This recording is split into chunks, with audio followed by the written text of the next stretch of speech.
Il faut quand même dire que la situation est exceptionnelle. On n'avait pas vu ça quand même depuis 1987 aux portes de la capitale. Et du coup, évidemment, des dizaines, pour ne pas dire des centaines d'automobilistes se sont retrouvés bloqués dans des centres d'hébergement d'urgence. Il y en a eu plusieurs dizaines qui ont été ouverts ces dernières heures. 78 centres d'hébergement ont été ouverts cette nuit pour accueillir 3300 personnes. Regardez ces images qui ont été tournées notamment à Versailles dans les Yvelines. D'ailleurs, c'est les Yvelines qui ont accueilli la moitié de ces 3300 personnes. Situation extrêmement tendue donc dans ce secteur.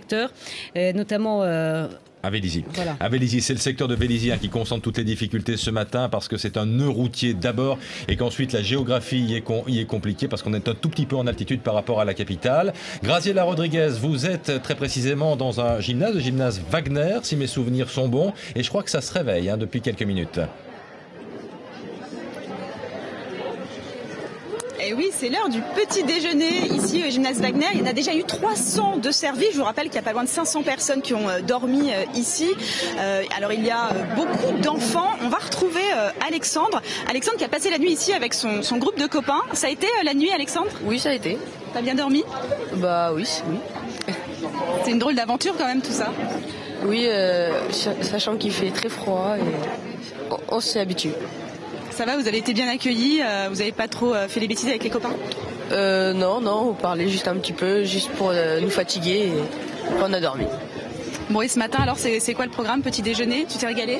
Petit déjeuner, chocolat chaud et après on va prendre le train. On a eu pour 1 heure de marche et après on va essayer de rentrer à Oudon. Graziella, on sent que les enfants sont contents, mais est-ce qu'il y a de la colère? Est-ce qu'il y a de la colère qui est perceptible?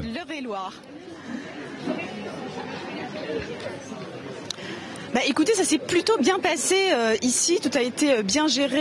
Dès le début de l'après-midi hier, la ville a organisé cet hébergement d'urgence pour que les automobilistes ne passent pas la nuit dans leur voiture. Vous savez qu'on est au cœur du nœud entre la N118 et l'A86. Le souci, bien sûr, c'est que les gens maintenant veulent repartir chez eux vers Paris. Autant vous le dire tout de suite, c'est impossible, ça ne circule pas.